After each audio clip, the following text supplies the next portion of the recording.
بسم الله الرحمن الرحيم. الحمد لله رب العالمين، والصلاة والسلام على أشرف الأنبياء والمرسلين وأهل بيته الطيبين الطاهرين المعصومين المظلومين الغر الميامين الذين أذهب الله عنهم الرجس وطهرهم تطهيرا.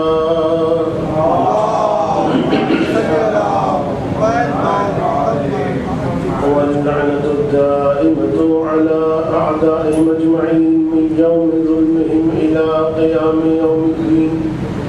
اللهم كن لوليك الحجة ابن الحسن صلواتك عليه وعلى آبائه في هذه الساعة وفي كل ساعة وليا وحافظا وقاعدا وناصرا ودليلا وعينا حتى تسكنه أرضك طوعا وتمتعه فيها طويلا.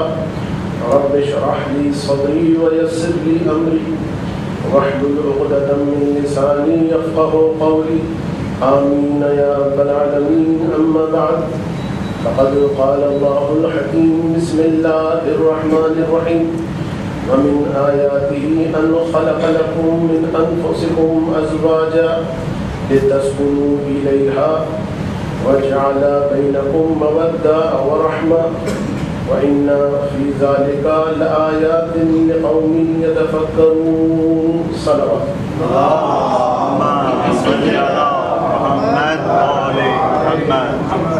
انشاءاللہ بعون اللہ وبتوفیق پروردگار، آج کی اس شب جمعہ سے جو ترتیب ہے ہماری، جیسا کہ آپ کو بیان کر دیا گیا ہے SMS کے ذریعے سے بھی، اور اس سے پہلے جو شب جمعہ تھی اس میں صغیر نے آپ کو متوجہ کر دیا تھا کہ 3 حصوں میں ہماری انشاءاللہ گفتگو رہے گی، اور جو پہلا حصہ ہے اس کو ہم شروع کر رہے ہیں بعون اللہ، اور وہ ہے نہج البلاغہ، مولا کائنات کے خطبات.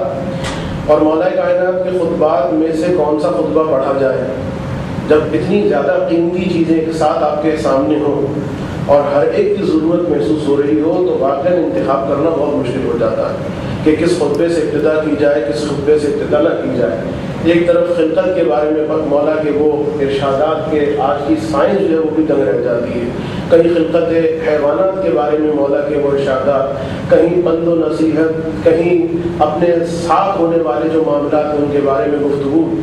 تو چونکہ ہم مطیع مولا ہیں اور ہماری زندگی کا جو ہدف ہے وہ مولا کی اطاعت ہے، لہذا اپنی ایک فکر کوتاہ میں سمجھ لیجیے آپ، اور اگلے ناقص کے ساتھ یہ میں نے سوچا کہ مولا کا خطبہ نمبر 95 یعنی 95، اس کو آج اس سے ابتدا کی جائے، اس لیے کہ اس خطبے میں جو جنگ نہروان کے کچھ عرصے کے بعد مولا نے ارشاد فرمایا ہے اپنے لشکر والوں سے، کوفے والوں سے، اور اس میں گویا مولا نے یہ لفظ کہنا اچھا تو نہیں ہے، لیکن جو ہوتا ہے نا دل کے بھولے نکالنا، ایک شکایت کرنا، واقعی مولا ایک نقشہ کشی فرما رہے ہیں، بیان کر رہے ہیں کہ میرا واسطہ کن لوگوں سے، جن لوگوں کے ساتھ میں نے اتنی جنگیں لڑی ہیں، در حقیقت وہ کس قسم کے پوچھ لوگ ہیں، کس قسم کے کھوکھلے افراد ہیں، کردار کے اعتبار سے بھی اور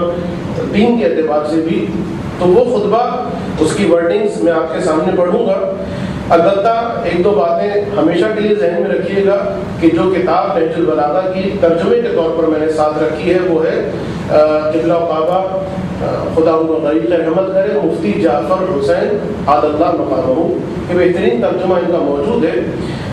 تو ریفرنس کے لیے ذہن میں رکھیے گا کہ اگر آپ بعد میں گھر جا کے چیک کرنا چاہیں اور کتابوں میں بھی چیک کر سکتے ہیں، لیکن جس کو میں ریفرنس کے طور پر لے رہا ہوں وہ ہے مفتی جعفر حسین صاحب کا ترجمہ.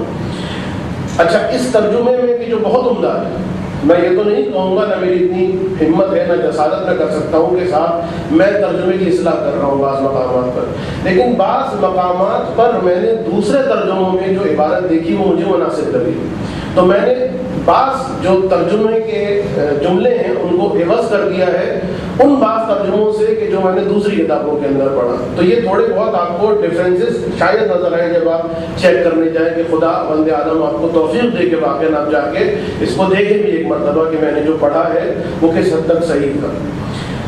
ایک بات یہ کرنی ہے اور بس اس سے زیادہ باتیں کروں گا تو پھر میرا ٹائم، چونکہ اس کے بعد مجھے مسائل بھی پڑھنے ہیں جو آپ کا بور ترین ٹاپک ہے، تو لہٰذا اسی کی بوریت کو دور کرنے کے لیے میں نے نہج البلاغہ کو پہلے رکھا.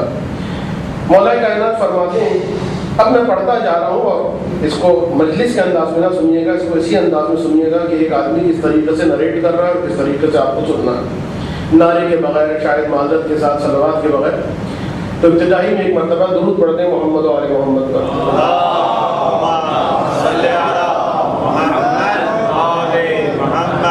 مولا ارشاد فرماتے ہیں، اگر اللہ نے ظالم کو مہلت دے رکھی تو اس کا مطلب یہ نہیں ہے کہ وہ اللہ کی گرفت سے نکل چکا. اللہ اس کی کمین گاہ میں موجود ہے اور اس آدمی کا یعنی اس ظالم کا گلا اللہ کے ہاتھ میں اس طرح سے ہے کہ جب چاہے اسے اس انداز میں دبا دے کہ آب دہن بھی وہ نکل نہ سکے، اپنا تھوک بھی جو ہے وہ پی نہ سکے، اس طرح دبا دے.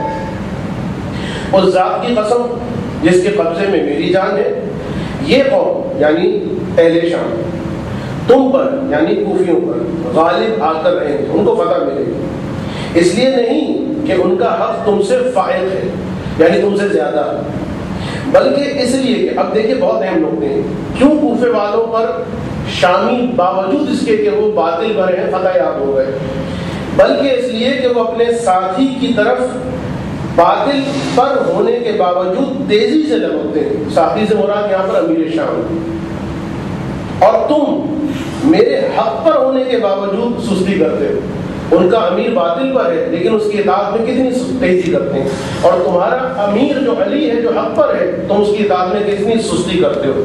اور پھر رعایا اپنے حکمرانوں کے ظلم و جور سے ڈرا کرتی، اور میں اپنی رعایا کے ظلم سے ڈرتا ہوں.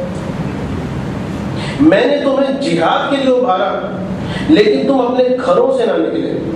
میں نے تمہیں کارآمد باتوں کو سنانا چاہا مگر تم نے ایک بات بھی نہیں سنی. میں نے تمہیں سمجھایا بجھایا مگر تم نے میری نصیحتیں قبول نہ کی. کیا تم موجود ہوتے، بہت اہم جملہ ہے، کیا تم موجود ہوتے ہوئے بھی غائب رہتے ہو، غلام ہوتے ہوئے بھی خود کو ارباب اور مالک سمجھتے ہو. میں تمہارے سامنے حکمت اور دانائی کی باتیں بیان کرتا ہوں اور تم ان سے بھڑکتے رہتے ہو. تمہیں بلند پایا نصیحتیں کرتا ہوں اور تم پراکندہ ہو جاتے ہو.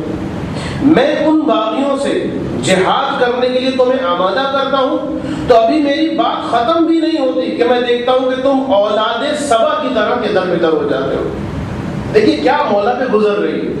اولاد سبا ایک عربی شخص تھا، اور یہ اولاد سبا کی طرح بکھر جانا یہ عربی ضرب المثل اس لیے بن گیا کہ یہ جو سبا تھا اس کی 10 اولادیں تھیں. کچھ حالات ایسے ہوئے کہ اس کی اولادیں بکھر گئی، اور اس طریقے سے یہ لوگ بکھرے کہ دوبارہ یہ لوگ جمع نہیں ہو سکے. تو اب جب کوئی خاندان بکھر جاتا ہے، کچھ افراد بکھر جائیں، ادھر بدر ہو جائیں، تو کہا جاتا ہے عرب میں کہ وہ اہل سبا کی طرح یا اولاد سبا کی طرح وہ بکھر گئے. اپنی نشست گاہوں کی طرف واپس چلے جاتے ہو اور ان نصیحتوں سے غافل ہو کر ایک دوسرے کے چکمے میں آ جاتے ہو. صبح کو میں تمہیں سیدھا کرتا ہوں اور شام کو جب آتے ہو تو ویسے کے ویسے کمان کی پشت کی طرح ٹیڑھے ہو جاتے ہو. کوئی تمہیں سیدھا نہیں کر سکتا اور نہ تم میں اتنی قابلیت ہے کہ خود سیدھے ہو جاؤ. اے وہ لوگ، اب یہاں پر کوفیوں کی 3 خرابیاں بیان کر رہے ہیں مولا. اے وہ لوگ، پہلی خرابی، جن کے جسم تو حاضر ہیں اور عقلیں غائب ہیں، اور خواہشیں، یہ دوسری خرابی، اور خواہشیں جدا جدا ہیں. یعنی کیا مطلب؟ خواہشیں جدا جدا ہیں، اس سے مولا یہ سمجھانا چاہتے ہیں کہ تمہارے درمیان اتحاد ہی نہیں. اس لیے کہ اگر خواہش ایک ہو تو انسان جو ہے وہ یونٹی آ جاتی ہے. خواہشیں جدا ہیں، ایمز جدا ہیں، ٹارگیٹ جدا ہیں، لہذا تمہارے اندر اتحاد بھی نہیں. ان پر حکومت کرنے والے ان کے ہاتھوں آزمائش میں پڑے ہوئے ہیں، یعنی مولا کائنات۔ تمہارا حاکم یعنی مولا کائنات اللہ کی اطاعت کرتا ہے اور تم اس کی نافرمانی کرتے ہو، اور اہل شام کا حاکم اللہ کی نافرمانی کرتا ہے مگر وہ اس کی اطاعت کرتے ہیں۔ یعنی مولا یہ فرمانا چاہتے ہیں سزاوار ترین آدمی کی جس کی اطاعت کی جائے وہ ہے جو اللہ کی اطاعت کرنے والا ہے، اور بدترین آدمی کی جس کی اطاعت کی جائے وہ ہے کہ جو اللہ کی نافرمانی کی کرتا ہے۔ اور مولا کے ساتھ بالکل برعکس معاملہ ہے، مولا کی نافرمانی ہو رہی اور امیر شام کی اطاعت کی جا رہی ہے۔ خدا کی قسم میں یہ چاہتا ہوں، اب دیکھیے یہ وہ جملہ ہے کہ جو مولا کائنات کے غم کو بیان کر رہا ہے، کس حد تک مولا، یہ لفظ اگر صحیح ہو، نا امید ہو چکے ہیں ان خوفیوں سے۔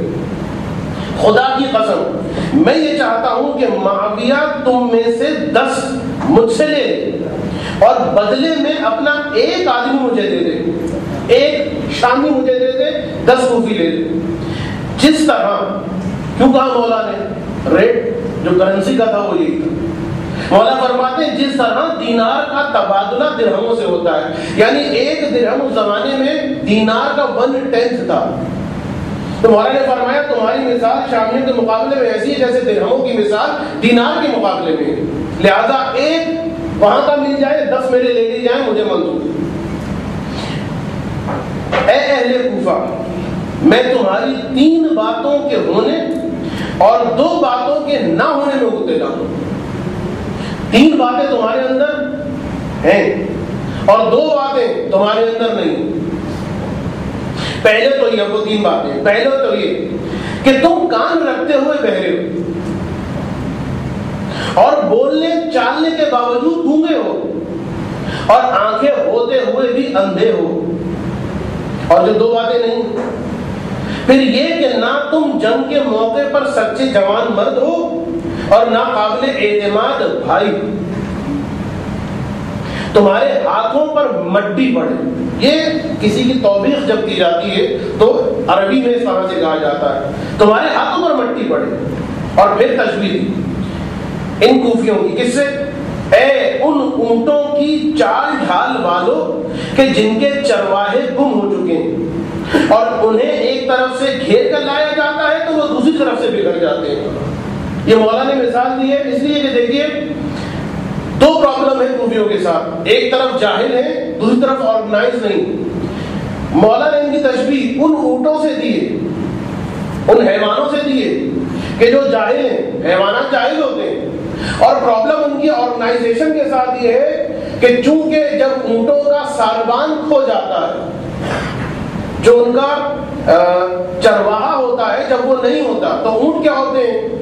وہ صرف ساربان کی بات پر سنتے ہیں اور جمع ہو جاتے ہیں، وہ ایک خاص قسم کی آواز نکالتا ہے، ایک بلکہ گانا گاتا ہے عربی انداز، اور سارے اونٹ آ جاتے ہیں۔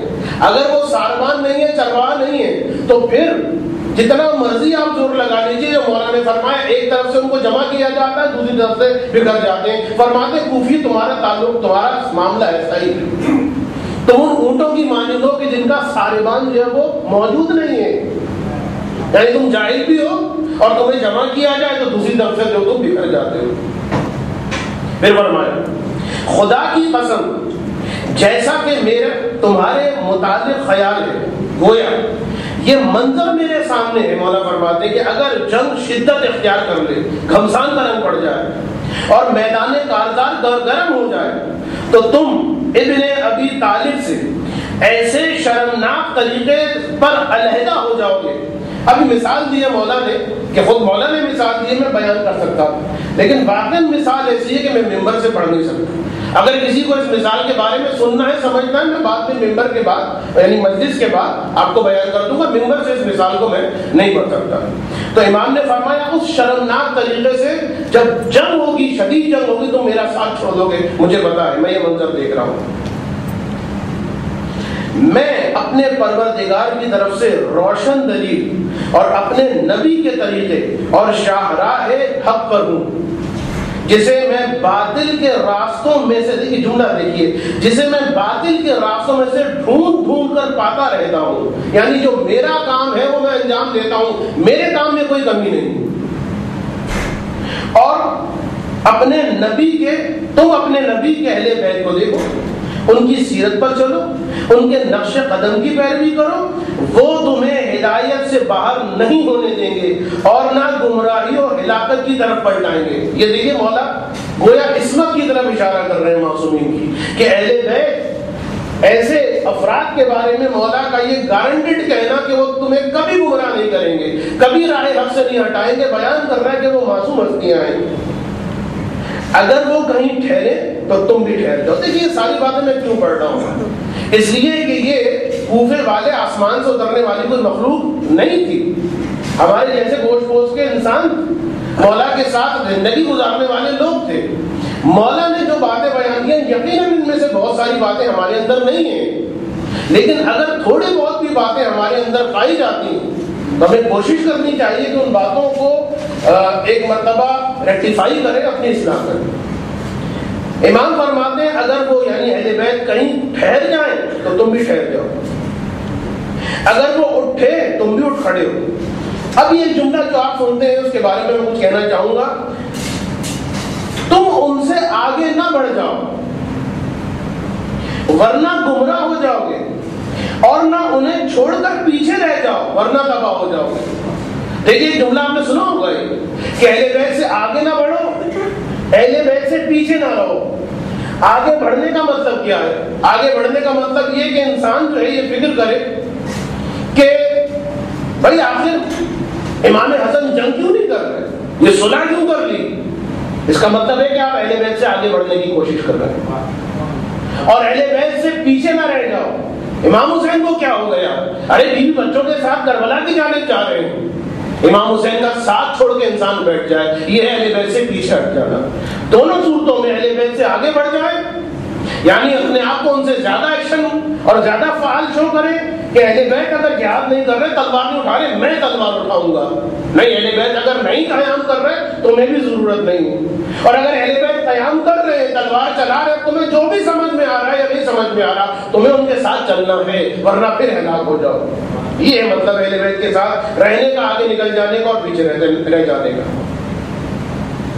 یہ گویا جو 4-5 جملے مولا نے فرمائے ہیں حدیث ثقلین کے مزاج کو بیان کر رہے ہیں، کہ جس طرح رسول خدا نے حدیث ثقلین میں فرمایا تھا یا حدیث سفینہ، مثل اہل بیتی کمثل سفینۃ نوح من رکبها نجا، تو اس پر سوار ہو جائے گا وہ نجات پا جائے گا، ومن تخلف عنها غرق وهلك، اور جس سے تخلف کرے گا اس پر سوار نہیں ہوگا وہ غرق ہو جائے گا، وہ ہلاک ہو جائے گا۔ ایک جملہ فقط حدیث سفینہ نوح کے اعتبار سے کہہ دوں، بہت سارے جملے میرے ذہن میں آ رہے ہیں، وقت تقریباً ختم ہو گیا۔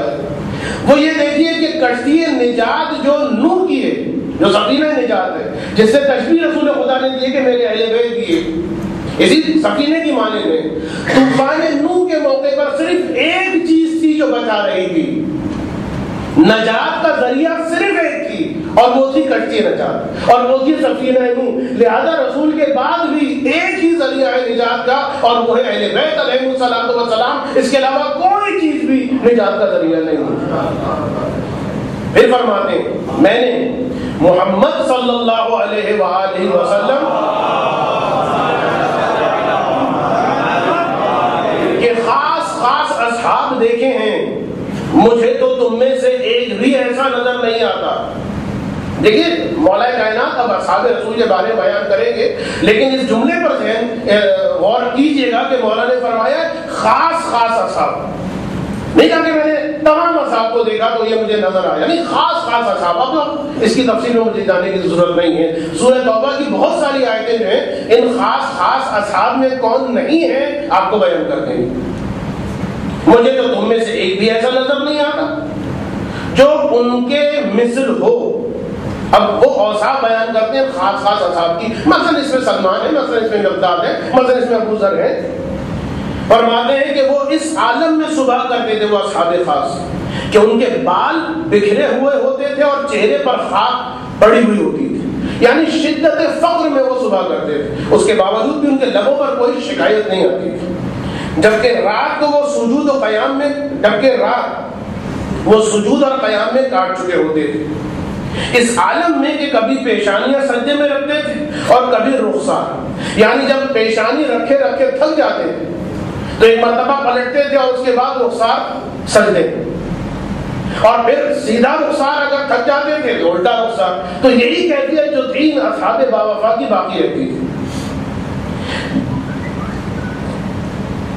اور حشر کی یاد کیوں یہ ایسا کرتے تھے؟ کیوں ان کی کیفیت تھی عبادتوں کی اس طرح تڑپ کے، اس طرح سے شوق کے ساتھ، ذوق کے ساتھ؟ مولا علت بیان کر رہے ہیں. اس لیے حشر کی یاد سے اس طرح بے چین رہتے تھے، قیامت سے اس طرح بے چین رہتے تھے جیسے انگاروں پر ٹھہرے ہوئے ہوں.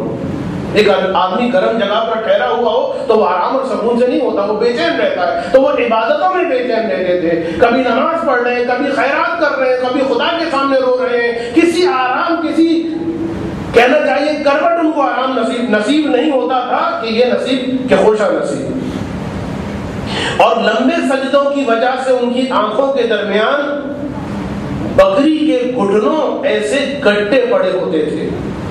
جب بھی ان کے سامنے اللہ کا ذکر کیا جاتا تھا تو ان کی آنکھیں برس پڑتی تھیں، روتے تھے، یہاں تک کہ ان کے گریبانوں کو بھگو دیتی تھیں. وہ اس طرح کانپتے رہتے تھے جس طرح تیز جھکڑ والے دن درخت تھر تھراتے ہیں، سزا کے خوف اور ثواب کی امید. یعنی اب میں ان کو ختم کر رہا ہوں. یعنی یہ کوفے والوں، تمہارے اس ضعف کردار کی، جو تمہارا ویک کیریکٹر ہے، اس کی اصل وجہ یہ ہے کہ تمہارا جو خدا سے رابطہ ہے وہ بہت ضعیف ہو چکا.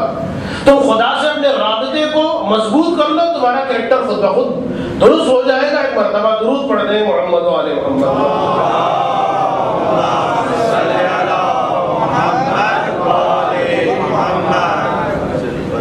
نہج البلاغہ کے بعد ہمارا جو طریقہ تھا، جو طریقہ ہے انشاءاللہ، جو آئندہ بھی رہے گا بعون اللہ، وہ ہے کہ مسائل کا بیان. اور مسائل میں بھی جو ہمارا ٹارگٹ ہے، جو ہمارا ہدف ہے، وہ خاص اہم اور پریکٹیکل مسائل کو بیان کرنا ہے. لہذا بہت ساری اصطلاحات کو میں بیان نہیں کروں گا، بہت سارے جو جملے ہیں، سینٹینسز ہیں، بہت سارے ایون مسائل جو ہیں ان کو میں اسکپ کر جاؤں گا. اور بہت سارے وہ لوگ کہ جو بہت زیادہ سمجھتے ہیں اور چاہتے ہیں کہ ڈیپ میں مسائل بیان کی جائیں، تو میں ڈیپ میں نہیں جاؤں گا، الا یہ کہ مجھے بہت زیادہ ضرورت محسوس ہو، والا میں بہت سادے انداز میں کوشش کروں گا کہ مسائل کو بیان کروں. جو میرا انداز اور زبان جو ہوگی، جو الفاظ ہوں گے، شاید وہ توضیح والے بھی نہ ہوں. اور چونکہ بہرحال سارے مسائل کا دار و مدار جو ہے وہ چونکہ تقلید پر آ کر ٹھہرتا، اس لیے کہ اگر تقلید درست نہیں ہے تو آپ کے مسائل کے لیے بہت سارے پرابلم، بہت سارے مسائل کھڑے ہو سکتے ہیں. لہذا میں ترتیب وار رہتے ہوئے بھی کوشش کروں گا کہ پہلے تقلید ہی کے مسائل کو بیان کروں. میری گزارش ہوگی کہ درمیان میں آپس میں گفتگو نہ کریں. اگر گفتگو کرنی ہے تو برائے مہربانی باہر جا کے گفتگو کیجیے. میرے سامنے بیٹھ کر آپس میں نہ ہنسیے، نہ مسکرائیے، نہ گفتگو کیجیے. ایک درود پڑھ دیں محمد و آل محمد.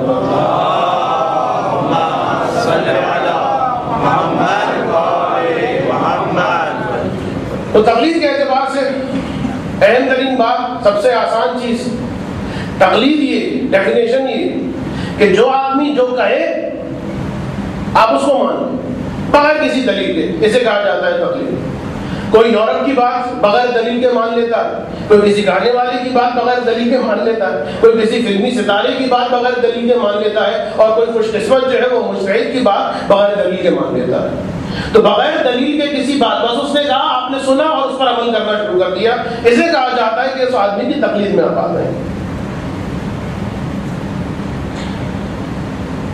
ایک بات جو غلط انداز میں مشہور ہے، صحیح لیکن غلط انداز میں مشہور، کہ تقلید جو ہے وہ اصول دین میں نہیں کی جاتی. اصول دین توحید ہے، عدل ہے، نبوت ہے، امامت ہے، قیامت، ان کے اندر تقلید نہیں، اصول دین میں تقلید نہیں. لیکن اس کو امپلیمنٹ میں غلط انداز میں اس طرح کیا جاتا ہے کہ پھر گویا اس کا مطلب یہ ہو گیا کہ اصول دین میں مجتہد کی بات نہیں سنیں گے. کوئی اصول دین کا بھائی عقائد کے مسئلے بھی تو پیش آتے ہیں کہ نہیں آتے؟ یہ بات سمجھ میں نہیں آئی، علم ائمہ کے بارے میں یہ بات سمجھ میں نہیں آئی، اس وقت کے بارے میں بات سمجھ میں نہیں آئی، تو چونکہ اصول دین میں تقلید نہیں ہے لہٰذا موچی کی بات مانیں گے، باورچی کی بات مانیں گے، مجتہد سے نہیں پوچھیں گے. اس لیے غلط کانسیپٹ اس طرح سے بیٹھ گیا ہے کہ اصول دین میں تقلید نہیں ہے. تقلید نہیں ہے کا مطلب یہ نہیں ہے کہ حرام ہو، تقلید نہیں ہے کا مطلب یہ ہے کہ اس طریقے سے اب بات نہیں ہوگی کہ مجتہد کہے کہ عقائد میں ایسا ہے اور آپ نے بغیر دلیل کے سن لی بات، کہا کہ بالکل صحیح سر آنکھوں پر. نہیں، یہ نہیں ہوگا. یعنی آپ کے لیے ضروری نہیں ہے کہ اس کی بات مانیں، مگر اصول دین کا مسئلہ آ جائے تو بیسٹ اتھارٹی سوائے مجتہد کے اور کون ہو سکتی ہے. تو یہ ذہن میں رکھیے گا کہ اصول دین میں بھی آپ کو بہرحال مجتہد ہی سے رجوع کرنا، لیکن اس رجوع کرنے کا انداز تقلید سے مختلف ہوگا. ضروری نہیں ہے کہ آپ اس کی بات مان لیں، آپ کسی اور مجتہد کی بات بھی کر سکتے ہیں کہ جس مجتہد کی بات آپ کو سمجھ میں آ رہی ہو کہ یہ بات زیادہ اچھی ہے تو اس کی بات پر آپ عمل کر سکتے ہیں.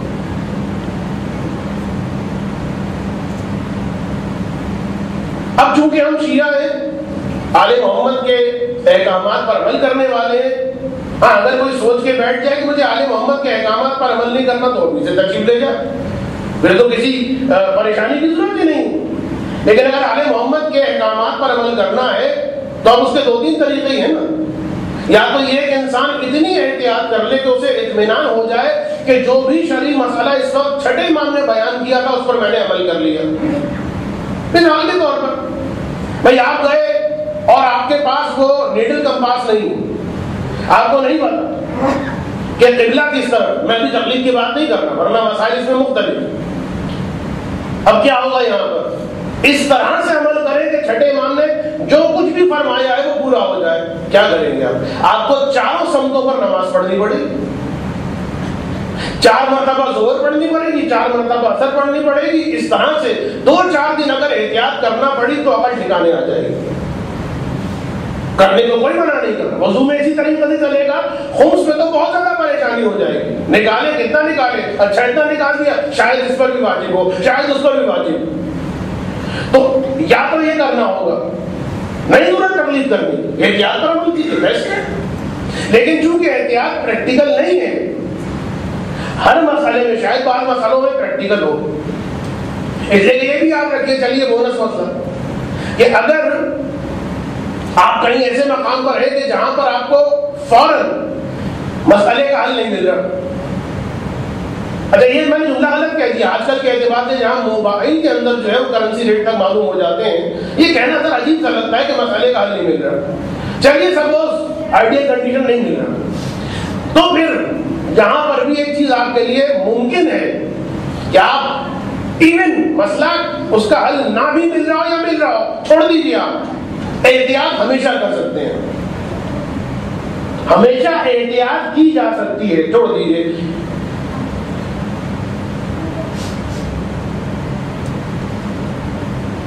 تو احتیاط ہمیشہ نہیں کی جا سکتی، یعنی مانو میں کہ پریکٹیکل نہیں ہے وہ والی احتیاط کہ ہر مسئلے میں آپ احتیاط کر رہے ہیں، یہ والی احتیاط مشکل.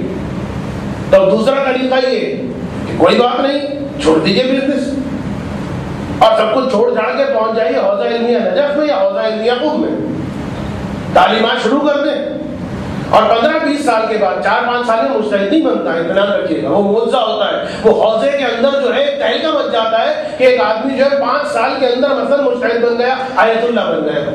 حوزے کے اندر ایک شور مچ جاتا ہے کہ بھائی وہ فلاں لبنان میں ایک صاحب ہے 5 سال کے اندر مثلا وہ مجتہد آیت اللہ بن گئے. اور ہمارے تو کتنے آیت اللہ بن جاتے ہیں، 1 سال کے اندر آیت اللہ بن گئے، 2 سال کے اندر آیت اللہ بن گئے. علامہ کا تو کوئی حساب ہی نہیں. حالانکہ علامہ کی جو ویلیو اسٹیٹس ہے وہ آیت اللہ سے کہیں زیادہ ہے، علامہ عملی. لیکن چھوڑ دیجیے، آج میرا موضوع یہ نہیں.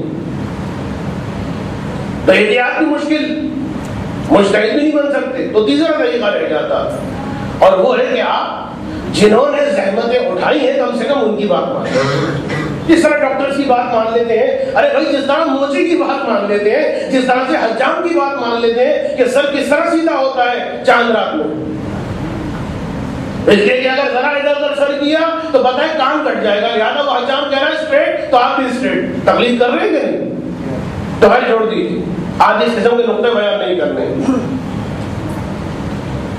اب تقلید جو کرنی ہے وہ مجتہد کی کرنی ہے، لیکن ہر مجتہد کی نہیں۔ خلاصہ کر رہا ہوں، آج کے زمانے میں صرف اس مجتہد کی تقلید کی جائے گی کہ جو مجتہد عالم ہو، یعنی جتنے مجتہدین، ان تمام مجتہدین میں سپرلیٹو، سب سے زیادہ علم رکھنے والا۔ سیدھی سی بات ہے، آپ کو کوئی بیماری ہو گئی، 6 7 8 9 10 ڈاکٹر کے پاس گئے، وہ ڈاکٹر کہہ رہا ہے یہ کھاؤ، وہ ڈاکٹر کہہ رہا ہے وہ کھاؤ، وہ کہہ رہا ہے یہ بیماری ہو گئی، وہ کہہ رہا ہے وہ بیماری ہو گئی، تو خود بتائیے آپ کس کی بات پر عمل کریں گے؟ جو سب سے زیادہ ریلیونٹ ہوگا، جو اس ڈپارٹمنٹ میں سب سے بڑی اتھارٹی ہوگا، کس طرح پتا چلے گے؟ آپ استخارہ کریں گے، کوئی پتھر پھینکیں گے، دیوار پہ آ کے کبا کھائے کرے گا، اس کے بعد سمجھ میں آئے گا فلاں ڈاکٹر بڑا۔ ظاہر بات ہے جو اس شعبے سے تعلق رکھتے ہیں، جو افراد ہاسپٹل وغیرہ میں ڈاکٹر وغیرہ سے ان کی رفت و آمد رہتی، تو تقریباً ڈاکٹر ہی ہوتے ہیں۔ یعنی پاکستان ہندوستان میں تو شاید جا کے وہ ڈسپینسریز وغیرہ بھی کھول لیں، ڈاکٹر کا گاؤن بھی پہن لیں، چاہے یہاں پر کمپاؤنڈر۔ تو اس قسم کے لوگوں سے آپ پوچھتے ہیں تو بتائیے کون ڈاکٹر صاحب اچھے، پھر وہ 6 7 آدمی جب بتا دیتے ہیں اور آپ کو اطمینان آ جاتا ہے تو آپ کہتے ہیں نا بھائی ہاں وہ ڈاکٹر صاحب سب سے بڑے ہیں، ان کے ڈائگنوز کو میں مانتا ہوں۔ بس سیم یہی سچویشن تقلید کے اندر ہے کہ تقلید میں بھی چونکہ مسائل جو ہیں وہ مختلف، اب یہ پورا ایک بڑا چیپٹر ہے جسے مجھے نہیں کھولنا، اس لیے کہ میں 2 3 مرتبہ اس چیپٹر کو کھول چکا ہوں کہ مراجع میں اور مجتہدین میں اختلافات کیوں ہوتے ہیں۔ مجھے اسے بیان نہیں کرنا، کبھی موقع ملا انشاءاللہ دوبارہ بیان کروں گا، لیکن فی الحال اسے بیان نہیں کروں۔ تو چونکہ اختلاف در فتویٰ ہے مجتہدین کے درمیان، ڈائگنوسس مختلف ہیں، تو یہاں پر بھی آپ کیا کریں گے؟ ایمان کو بچانے کے لیے، دین کو بچانے کے لیے سپرلیٹو ڈگری، اور سپرلیٹو ڈگری کون؟ اسے کہا جاتا ہے عالم۔ تو مجتہد عالم کی تقلید، لیکن پتہ کس طرح چلے؟ استخارے کے ذریعے سے۔ اس وجہ سے کہ وہ نجف کے پڑھنے والے، اس وجہ سے کہ ان کی داڑھی بہت لمبی ہے، اس وجہ سے کہ ان کے چہرے پر بڑا نور ٹپکتا ہے، نہیں، یہ کوئی معیار نہیں۔ اس وجہ سے کہ مثلا وہ پالیٹکس سے بہت زیادہ واقف ہے، یہ کوئی معیار نہیں۔ بہت سے لوگ جو یہ معیار بناتے بھی ہیں، جن کے لیے یہ معیار بناتے ہیں، ان کی توضیح مسائل میں ایسا کوئی کرائیٹیریا نہیں لکھا ہو۔ تو معیار کیا ہے؟ معیار وہی ہے جو ڈاکٹرز کے لیے آپ نے بنائے، کہ وہ لوگ جو رفت و آمد رکھتے ہیں، جو جانتے ہیں کہ کون ڈاکٹرز کس طرح کے ڈاکٹرز۔ یہاں پر بھی اس قسم کے افراد سے آپ کو پوچھنا ہوگا۔ وہاں تو وہ کمپاؤنڈر قسم کے لوگ، وہ نیم ڈاکٹر قسم کے لوگ، اور یہاں پر جو لوگ ہوں گے وہ حوزہ علمیہ کے وہ علماء کہ جو تقریباً اجتہاد کے قریب پہنچ چکے ہیں، ابھی مجتہد نہیں بنے۔ بعض تو کہتے ہیں مجتہد بن چکے ہوں، نہیں، اہل خبرہ، وہ ایکسپرٹس کہ جو جانتے ہیں کہ کون مجتہد اس وقت جو ہے ٹاپ پر ہے اور کون مجتہد جو ہے وہ اس کے بعد، ان کی بات پر عمل کر کے آپ تقلید کر سکتے ہیں۔ لیکن مجھے پتا کہ بات اتنی پریکٹیکل نہیں ہو سکتی۔ انشاءاللہ کنٹینیویشن میں اگلے ہفتے میں بیان کروں گا کہ سب سے پریکٹیکل طریقہ جو ہے آپ کے لیے وہ کون سا ہے کہ جس کے ذریعے سے آپ صحیح مجتہد عالم کی تقلید کر سکتے ہیں۔ درود پڑھ دیں محمد و آل محمد۔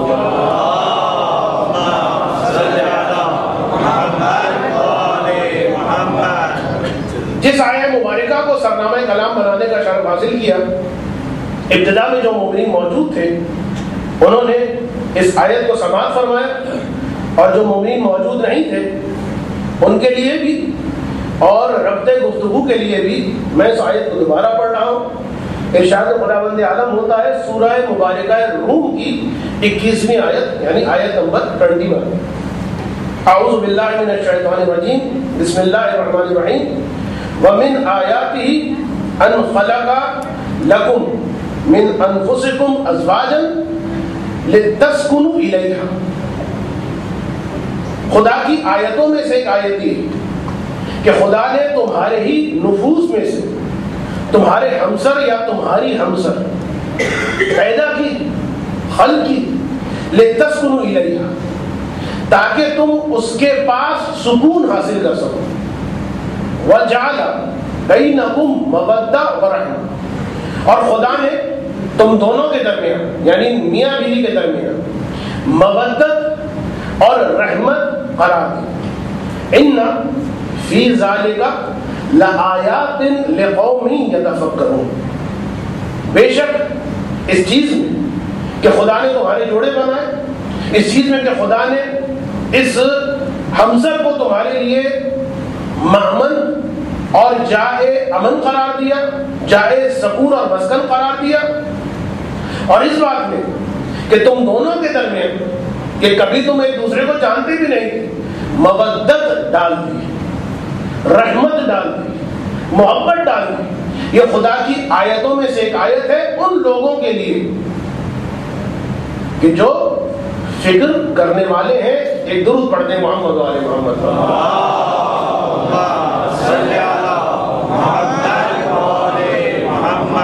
فیملی لائف، جی فیملی لائف کے جو ہمارا موضوع ہے گھر اور گھرانہ، یہ اتنی زیادہ اہم چیز، اتنی زیادہ امپورٹنٹ چیز، بلکہ اگر یہ کہا جائے کہ تربیتی اعتبار سے جو اہم ترین اور ابتدائی ترین مرکز بنتا ہے وہ یہی گھر اور گھرانہ بنتا ہے، اور اسی وجہ سے اسلام نے اس گھر اور گھرانے پر بہت زیادہ توجہ دی، من حیث المجموع بھی اور من حیث الافراد، یعنی گھر ایز اے گھر اور گھر کے اندر جو افراد رہ رہے ہیں ان کے اعتبار سے دونوں چیزوں کو بہت امپورٹنس دی، اس لیے کہ اسی گھر سے جو نسلیں، ایک درود پڑھتے ہیں محمد و آل محمد پر،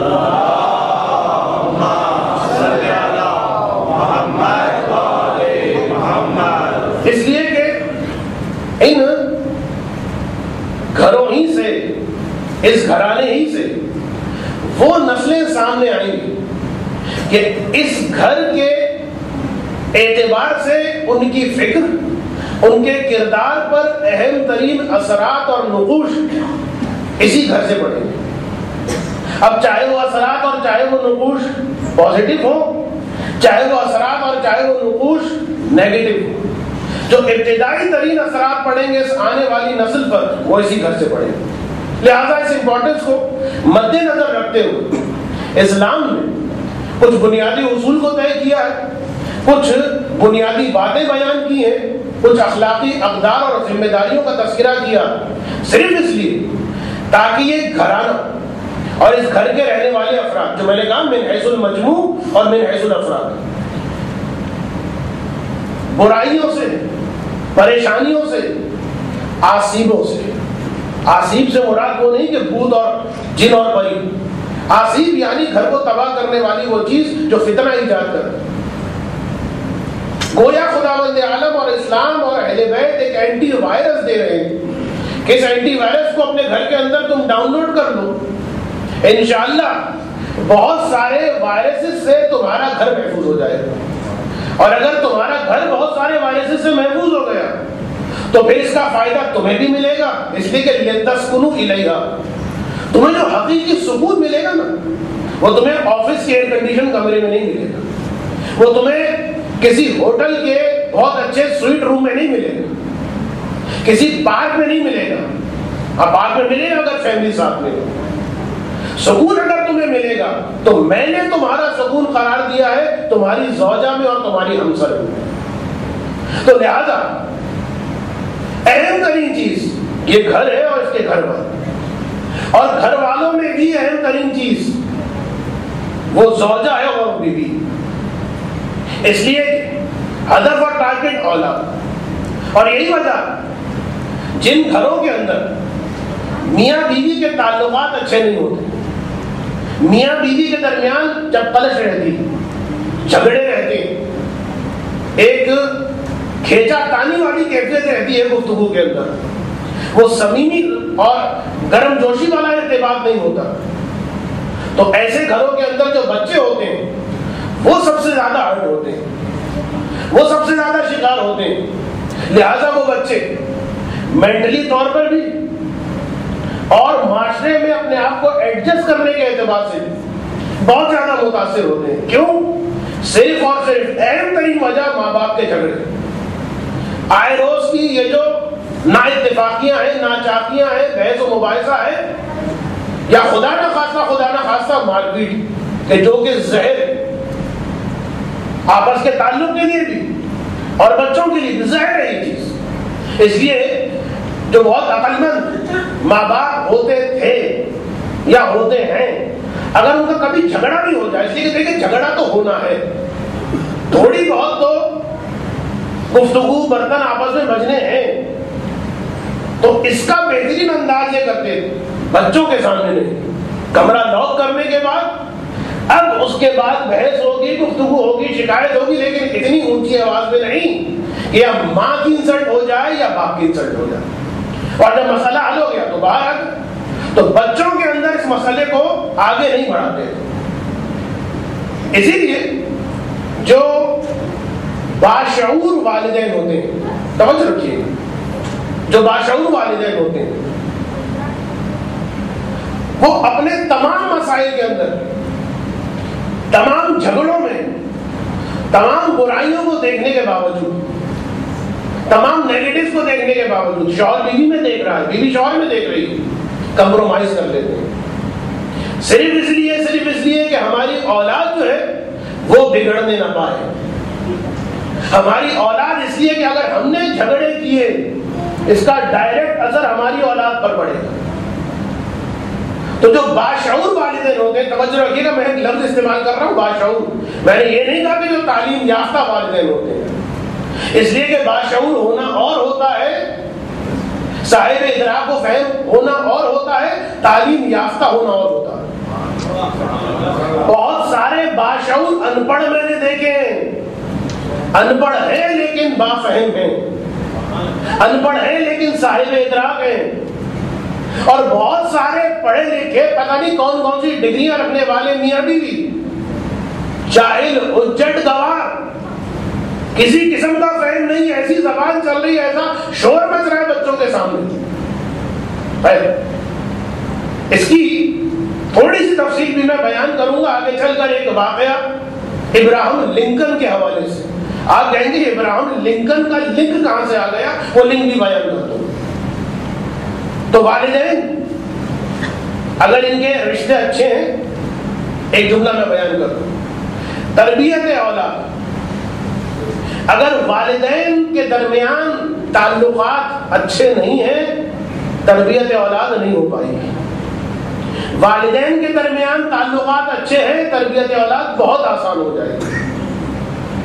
اور اس میں بھی میں نے جملہ کہا تھا کہ اہم ترین ذمہ داری وہ بیوی کی، خواتین کی طرف سے احتجاج اور فریادی پرچے میرے پاس نہ ہیں کہ مولانا صاحب آپ آج بھی آپ نے سائڈ لی تو مرد حضرات کی لی، اصل مصیبت تو مردوں کی جانب سے ہوتی ہے، ہم تو سارا دن پریشان، نہیں آپ کی بات بھی کی جائے گی، لیکن یہ فیکٹ ہے، یہ فیکٹ ہے کہ سب سے زیادہ ذمہ داری عورت کی، بیوی کی، اس لیے کہ یہ بات یاد رکھیے، گھر کو جنت بنانے میں سب سے بڑا کریکٹر بیوی کا ہوتا ہے، گھر کو جہنم بنانے میں سب سے بڑا فیکٹر بیوی کا ہوتا ہے۔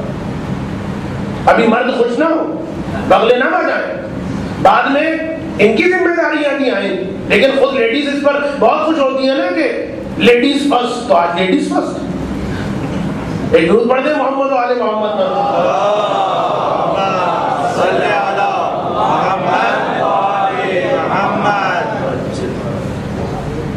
خواتین کی ذمہ داری سب سے زیادہ، عورت کی ذمہ داری چاہے تو گھر کو جنت بنا دے، چاہے تو گھر کو جہنم بنا دے، اور ایک مرتبہ اگر گھر جہنم بن جائے تو پھر یاد رکھیے گا جہنم میں کوئی شوق سے نہیں آتا ہے۔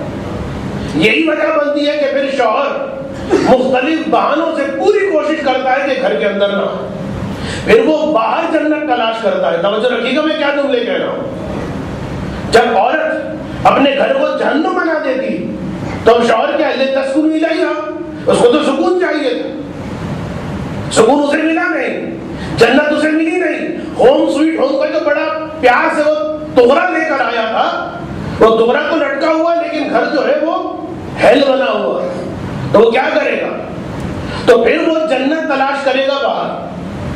ہاں یہ بھی شوہر حضرات سن لیں، جنت ملے گی تو گھر میں ملے گی، اگر باہر آپ نے سوچا بھی کہ کہیں جنت مل رہی ہے، کہیں کوئی حور پری مجھے جنت دے رہی ہے، اطمینان رکھیے آگے چل کر اس سے زیادہ خطرناک جہنم کے گھڑے میں آپ گر جائیں گے. لہذا عقل مندی کا تقاضا یہ ہے کہ باہر جنت تلاش نہ کریں. گھر اگر جہنم بنا ہوا ہے تو آگے بڑھ کر کوشش کیجیے, تلاش کیجیے, وہ فیکٹرز معلوم کیجیے کہ کس لیے گھر جہنم بنا ہوا ہے, شاید اس میں میرا حصہ ہو. تو بجائے باہر جا کے جنت تلاش کرنے کے اسی گھر کو ریکٹیفائی کر کے اسی گھر کو جنت بنانے کی کوشش کیجیے, اس لیے کہ آپ نے اپنے آپ کو بھی بچانا ہے, آپ نے اپنی زوجہ کو بھی بچانا ہے, اور آپ نے اپنی اولاد کو بھی بچانا ہے. ایک درود پڑھ دیں محمد والے محمد.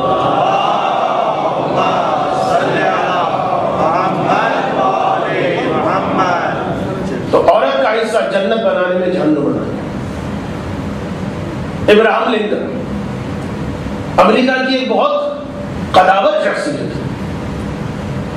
اس کے بارے میں جو بدقسمتی کہی جاتی کہ اس کی سب سے بڑی بدقسمتی تھی کہ اسے قتل کر دیا گیا.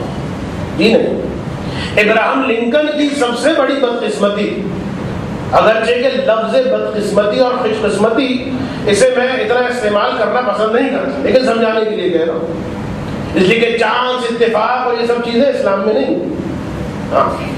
جس طریقے سے تکا اسلام میں نہیں کہ تکے سے آج ایسا ہو, تکا وکا کچھ نہیں ہوتا, ہر چیز کی کوئی علت ہوتی ہے, کوئی ریزن ہوتا ہے. خیر, ابراہم لنکن کی سب سے بڑی بدقسمتی اس کی بیوی تھی, اس لیے کہ اس کی بیوی اب وہ باوجود اس کے کہ انتہائی تعلیم یافتہ, لیکن گھر کے معاملے میں, شوہر کے معاملے میں انتہائی دیہاتی, الجھٹ اور جاہل.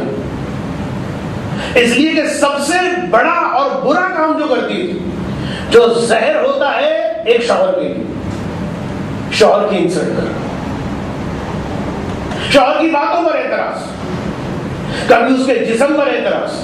باقاعدہ یہ جو بایوگرافیز ہیں اس کے اندر موجود ہے, جو لنکن کے دوستوں نے باقاعدہ لنکن کے بارے میں لکھا ہے, انہوں نے باتیں اپنی کتابوں کے اندر لکھی کہ حتیٰ اس کی خلقت کے بارے میں اعتراض کرتی تھی, اٹھتے بیٹھتے تانے دیتی کہ بھائی تمہارے یہ کان مجھے پسند نہیں آتے خرگوش کی مانے, یہ تم چلتے کس طریقے سے اونٹ کی طرح, کیا صحیح طریقے سے تمہیں چلنا نہیں آتا, تمہاری یہ آواز انتہائی بری, یہ تمہارا نام جو ہے بالکل مثلاً آج کے اعتبار سے پکوڑے کی مانے.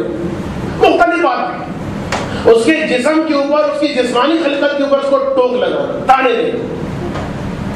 اور پھر اگر کوئی وہ گفٹ لے کر آتا ہے تو اس گفٹ میں 100 برائیاں نکالنا, یہ کہہ رہے کہ اتنی مہنگی تھی, یہ کیا حماقت تھی, یہ کوئی طریقہ ہوتا ہے, یہ آج کا موسم ہے, یہ آج کا زمانہ ہے, کیا بے وقوفی کری, ہر بات پہ اعتراض.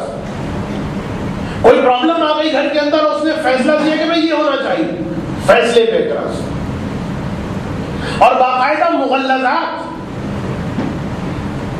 اس کے دوست کہتے ہیں ابراہم لنکن کہ ہم لوگ بعض اوقات جب اس کے گھر میں کبھی ڈنر وغیرہ پہ آتے تھے, تو بعض اوقات جب ابراہم لنکن ایکسکیوز کر کے جب جاتا تھا اس کمرے میں جہاں اس کی بیوی بیٹھی ہوتی تھی, تو شور مچانے کی ایسی آوازیں آتی تھی کہ جیسے کوئی جاہل عورت جو ہے وہ شور مچا رہی, لگتا ہی نہیں تھا اتنی پڑھی لکھی عورت اس طرح سے بولے گی, اس طرح سے بات کرے گی. بہرحال لنکن کی زندگی کے بارے میں لکھا جاتا کہ وہ اپنے گھر میں, اپنے علاقے میں نہیں رہتا, جو پریکٹس وغیرہ کرتا وہ کسی اور شہر میں جا کے کرتا. اچھا, اس کے جتنے کولیگ ہوتے تھے سارا ہفتہ انتظار کرتے تھے سنڈے کا, سنڈے آئے گا تو گھر جائیں گے اور اس کے لیے پھر تحفے تحائف دے رہے ہیں, اور پہلے سے جو ہے وہ تیاریاں ہو رہی ہیں کہ ہم گھر میں. لنکن کا پروگرام یہ بنتا تھا کوئی نہ کوئی بہانہ کر کے, حتیٰ سنڈے کو بھی وہ اپنے گھر جانے کو اوائڈ کرتا تھا. یہ وہ چیز, اس لیے کہ اسے پتا ہے گھر جاؤں گا, آفس میں سبوں نے کوئی تانا تو نہیں دے رہا. اس شہر میں اگرچہ وہ آرام نہیں ہے جو گھر میں ہے, لیکن یہ انسلٹنگ طریقہ تو نہیں ہے. لہٰذا ابراہم لنکن گھر جانے سے اعتراض کرتا, نہیں جاتا تھا. بہت مہینوں میں کبھی ایک دفعہ چلا گیا تو چلا گیا, اور پھر جب بھی جاتا تھا تو وہی صورت ہے. یہاں تک کہ بایوگرافی لکھنے والوں نے یہ لکھا ہے کہ حتیٰ اسی حالت میں ایک دن ایسا ہوا کہ اس کی بیوی پر پاگل پن کے دورے پڑنا شروع ہو گئے, پاگل ہو گئی, دیوانی ہو گئی. اور اسی پاگل پن کی حالت میں اس کی بیوی مر گئی. اب حضرت امام جعفر صادق علیہ الصلوۃ والسلام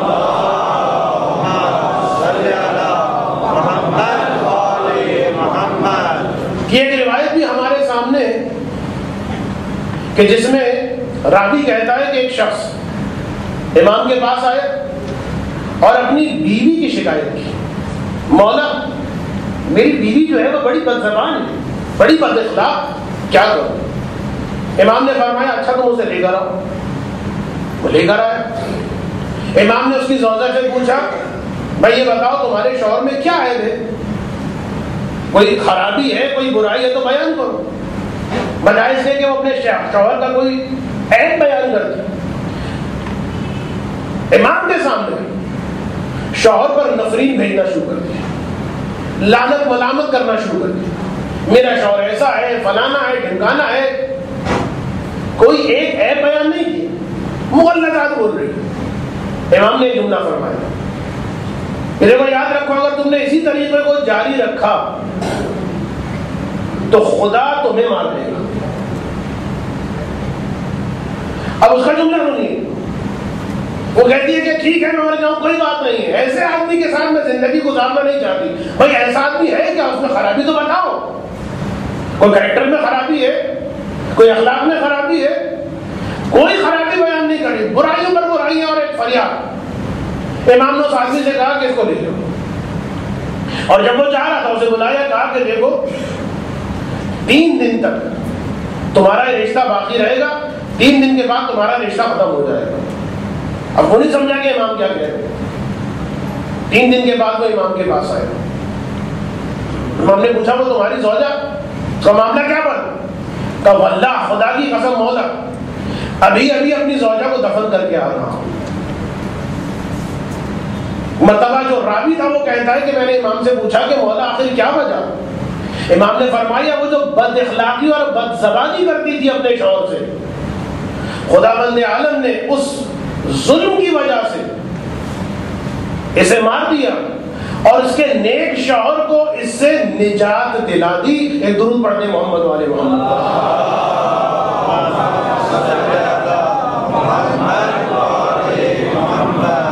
مجھے پتا ہے کہ جو مرد حضرات ہیں وہ ذرا زیادہ آواز میں درود پڑھ رہے ہوں گے, لیکن میں نے بتایا کہ دونوں کی ذمہ داریاں انشاءاللہ. اب بس آخری بات, اور اس کے بعد برخلاف توقع کہ شاید بہت لمبا پروگرام جائے گا, آخری بات میں کروں اور اس کے بعد رکھتے مسائل. اور وہی کہ میاں بیوی کے جھگڑے جس گھر میں ہوں گے اس گھر کی اولادیں حتیٰ مجرم تک بنے گی. بہت سارے جرائم پیشہ افراد کا جب بایو ڈاٹا لیا گیا اور ان کی جب پچھلی تاریخ دیکھی گئی تو یہی نظر آیا بچپن میں ان کے والدین جو تھے آپس میں یا کہیں ڈیورس ملتی ہے یا کہیں جھگڑا ملتا ہے یا کچھ کسی قسم کی کھینچاتانی, لہذا وہ جرائم پیشہ افراد بن گئے. تو والدین کا جھگڑا اور ان کا اختلاف, جھگڑے کی وجہ میں کنکلوڈ کر رہا ہوں, جھگڑے کی وجہ کیا ہوگی بتائیے؟ اتنی دیر سے میں ہی بولے چلا جاتا ہوں. جھگڑے کی وجہ کیا ہوتی ہے بھائی؟ کہیں آپ کا کسی سے جھگڑا ہو گیا, کس بات پہ ہوتا؟ تھوڑا ذہن پہ زور ڈالیے. اختلاف, ڈس ایگری ہونے کی وجہ سے, اختلاف کی وجہ سے. تو اختلاف کی وجہ سے جھگڑا ہوتا ہے. اختلاف نہیں ہوگا تو جھگڑا نہیں ہوگا. سوال اختلاف کیوں ہوتا ہے؟ یہیں سے دیکھیے میرا موضوع بن رہا ہے. اگر اختلاف ختم ہو گیا تو جھگڑا نہیں ہوگا. جھگڑا ختم ہو گیا گھر جنت بن جائے گا. گھر جنت بن گیا اولاد. اختلاف کی مختلف وجوہات بیان کی جاتی, مثلا شاید اختلاف کی وجہ یہ بیان کی جاتی ہو کہ صاحب وہ پیسہ نہیں, فقر و فاقہ. اختلاف کی وجہ شاید بیوی کے گھر کا ماحول, شوہر کے گھر کا ماحول یا ان دونوں کے گھر کا ماحول.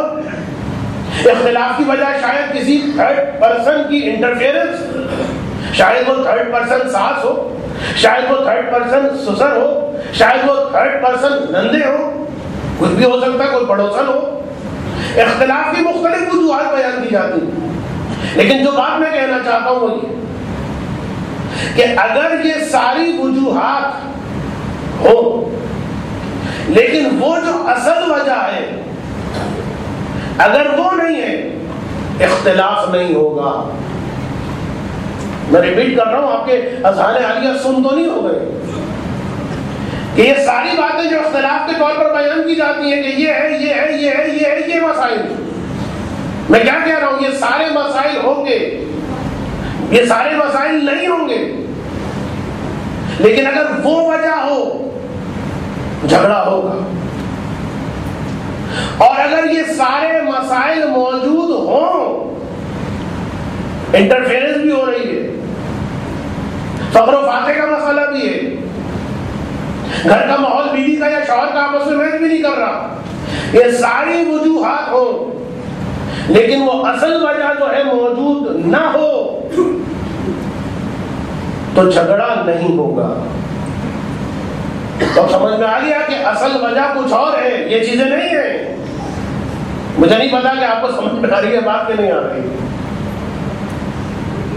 اصل وجہ یہ چیزیں نہیں ہیں جنہیں ہم سمجھتے ہیں کہ ساس نے جھگڑا ڈال دیا، نندوں نے آ کے آگ مچا دی، اس نے جلدی پر تیز چھڑک دیا، شوہر مثلاً اس قسم کا جو ہے اس کے پاس پیسہ نہیں ہے، گھر کا ماحول، یہ ساری چیزیں، یہ نہیں ہے اصل وجہ۔ اصل وجہ کچھ اور ہے۔ اصل وجہ کیا؟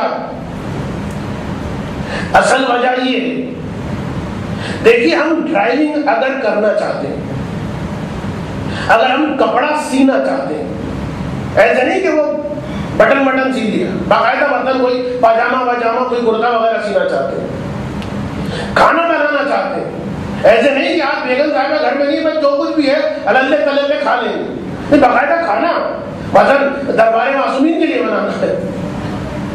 تو یہ سارے کام اگر آپ کو کرنے ہیں، ان کو کرنے سے پہلے کہ اگر آپ چاہتے ہیں کہ وہ صحیح ہوں تو سمجھنا ہوگا کہ اس میں طریقہ کیا ہے، اس میں اصول کیا ہے، اس کے قواعد کیا ہیں۔ ڈرائیونگ کے اصول سمجھنے ہوں گے، کپڑے سینے کے اصول سمجھنے ہوں گے، کھانا پکانے کے اصول سمجھنے ہوں گے۔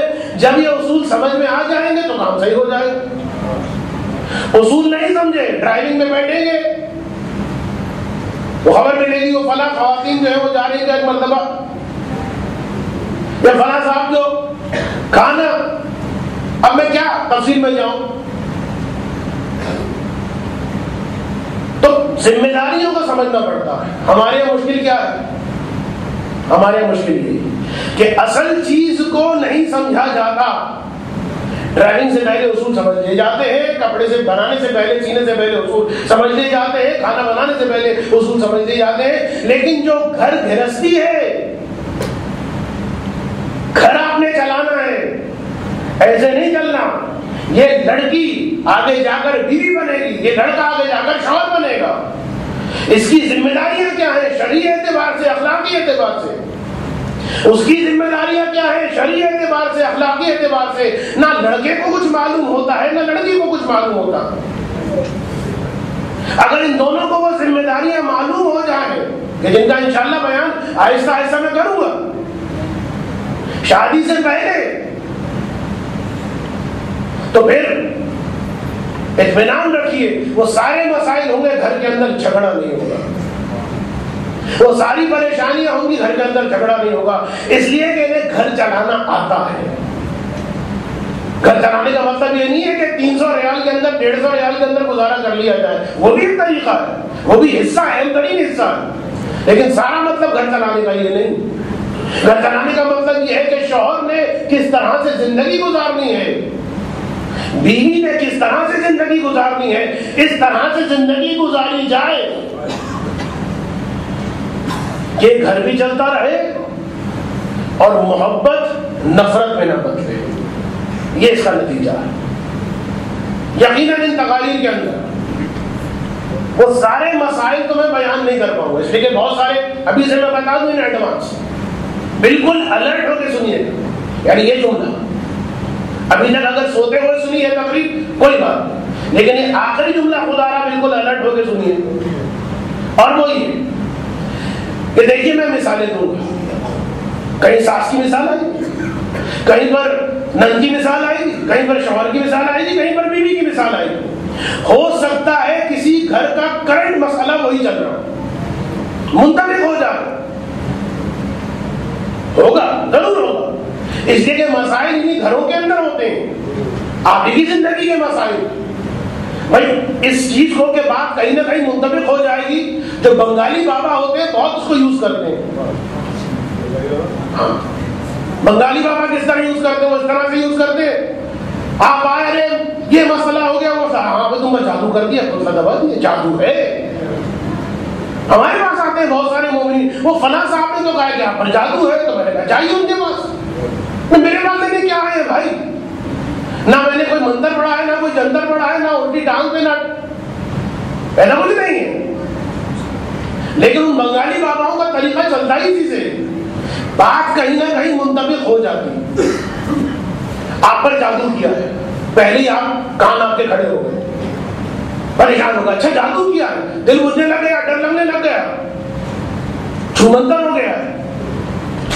پھر فوراً دوسرا سوال ہوتا ہے, دوسرا سوال مست ہوتا ہے, اور یہ سوال گارنٹیڈ کبھی بھی کوئی جادوگر, کوئی بنگالی بابا اس کا جواب نہیں دے گا. طریقہ بہت اچھا استعمال کرے گا.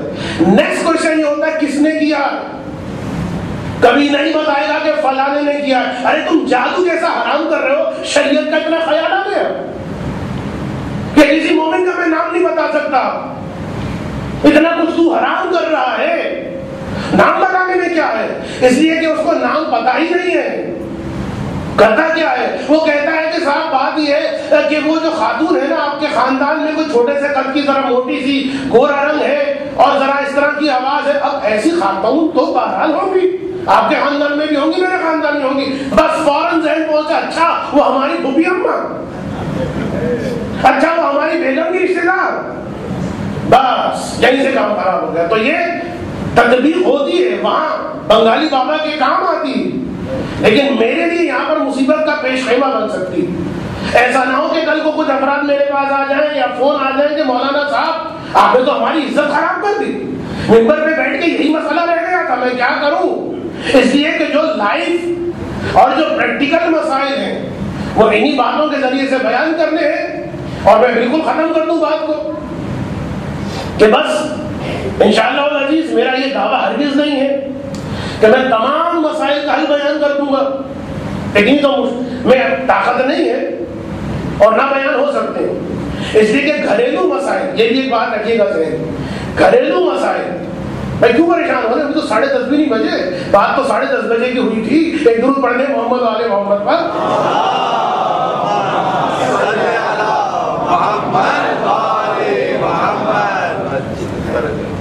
تو یاد رکھیے کہ یہ جو مسائل, یہ سارے کے سارے تو میں بیان نہیں کر سکتا, اس لیے کہ یہ اٹس فیکٹ. گھریلو مسائل جو ہوتے ہیں ہر آدمی کے اعتبار سے ڈیفرنٹ ہوتے ہیں.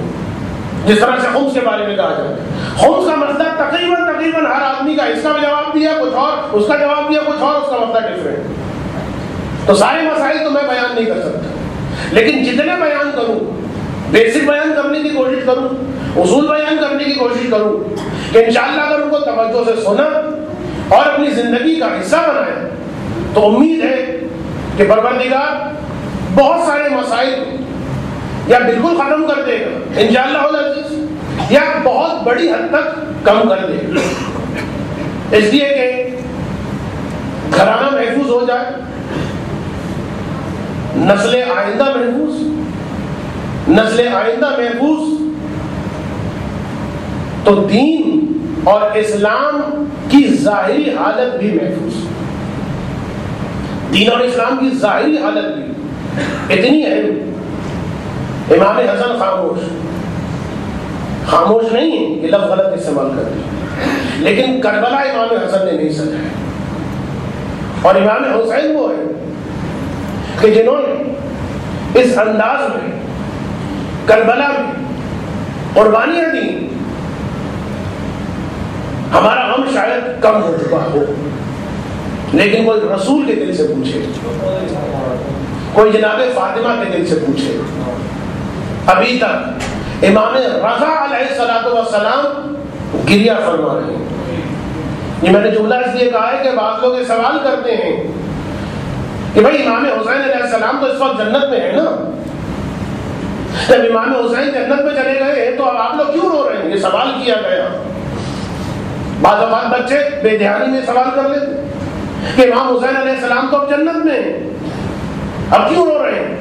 ہم اس لیے رو رہے ہیں کہ فاطمہ زہرا رو رہی ہیں، اور فاطمہ زہرا اس لیے رو رہی ہیں، دلیل اس پر یہ ہے کہ ٹھیک ہے یقیناً امام حسین جنت میں ہیں، لیکن خداوند عالم کو ہم سب سے زیادہ پتا ہے غم حسین کا. اور خداوند عالم طبق روایت ہر سال فرشتوں کو خلق کرتا ہے کہ جن کا ہزاروں کی تعداد، جن کا کام صرف اور صرف یہ ہوتا ہے کہ حرم حسین کا طواف کریں اور آقا حسین پر ماتم کریں.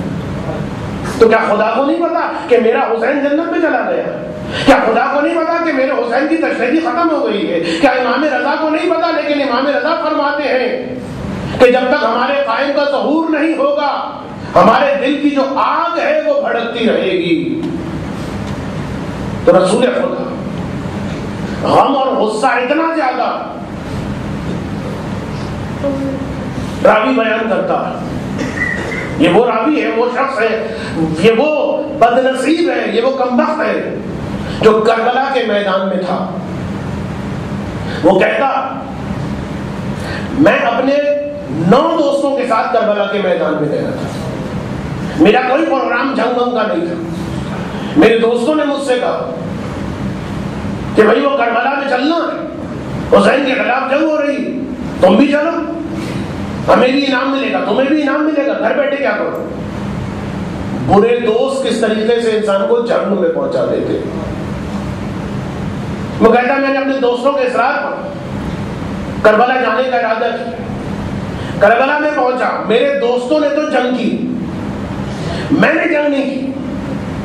میں دور سے کھڑا منظر دیکھتا رہا، میں نے کوئی تلوار نہیں چلائی، میں نے کوئی پتھر نہیں پھینکا، میں نے کوئی نیزہ نہیں چلایا، البتہ دور سے کھڑا دیکھتا رہا. کیا دیکھتا رہا؟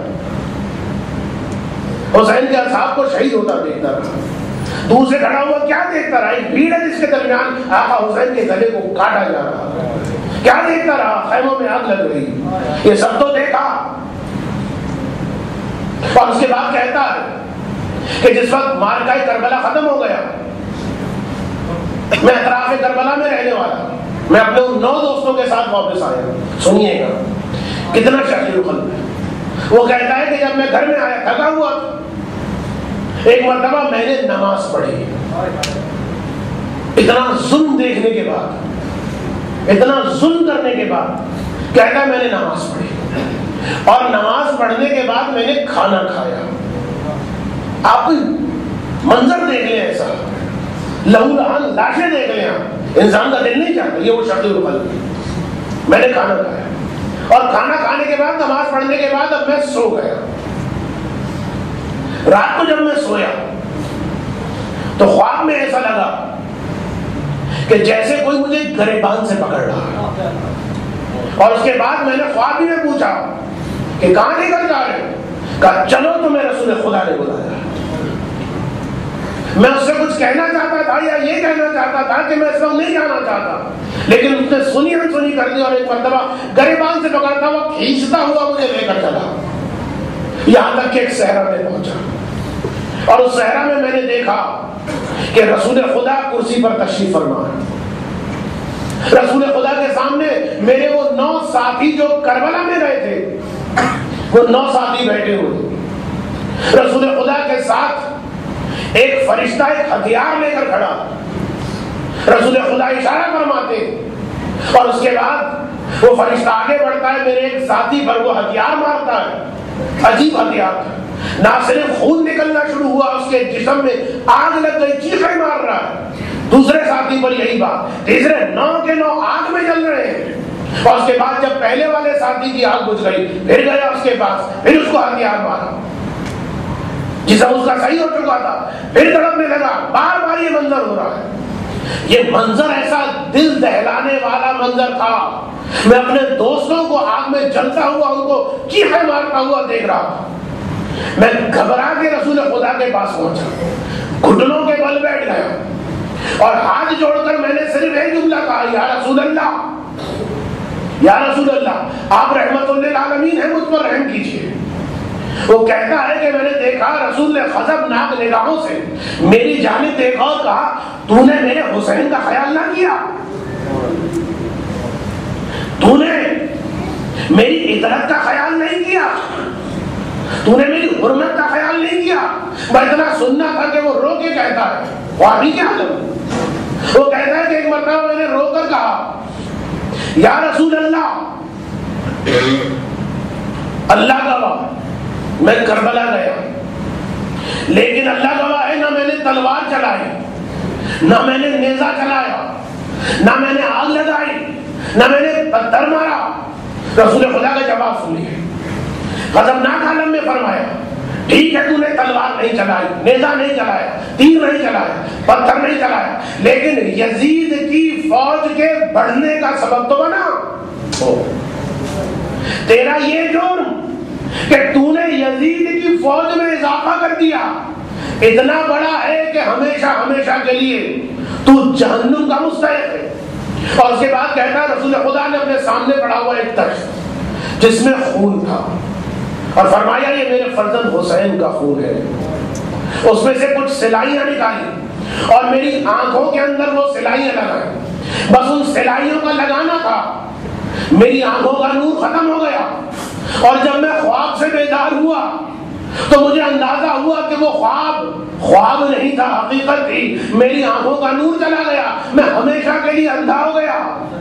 میں کہوں گا یا رسول اللہ، یہ وہ آدمی ہے جس نے واقعاً تیر نہیں چلایا، یہ وہ آدمی ہے جس نے پتھر نہیں مارا، یہ وہ آدمی ہے جس نے آگ نہیں لگائی۔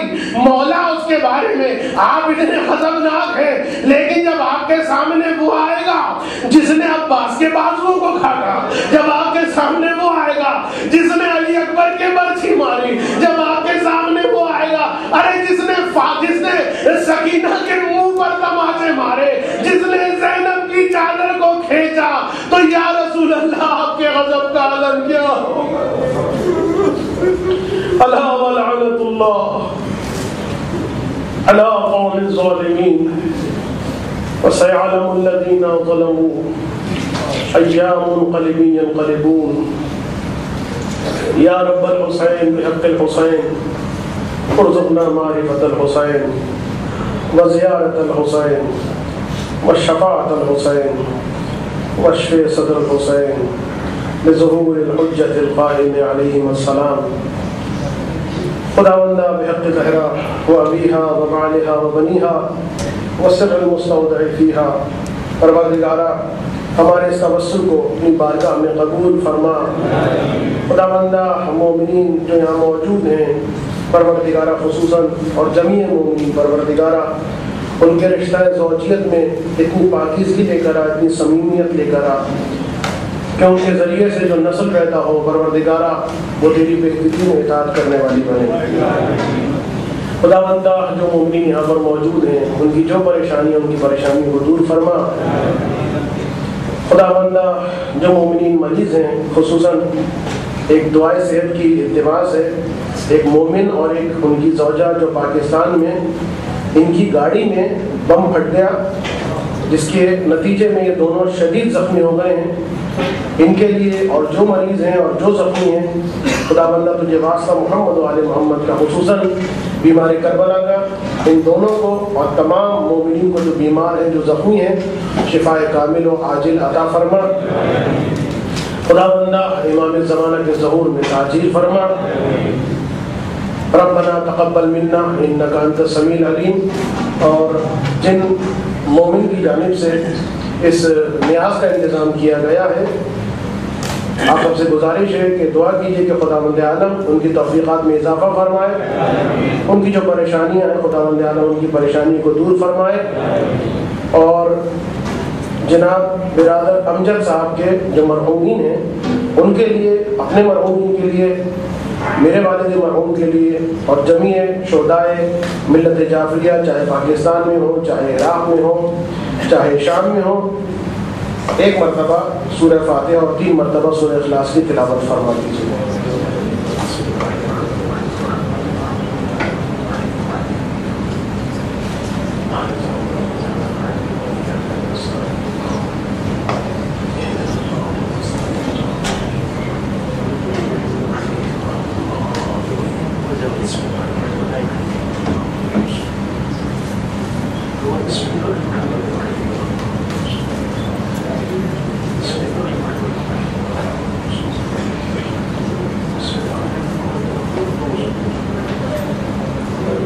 اللهم اغفر للمؤمنين والمؤمنات والمسلمين والمسلمات الأحياء منهم والأموات. تابع اللهم بيننا وبينهم بالخيرات إنك مجيب الدعوات إنك على كل شيء قدير. ماتم حسین.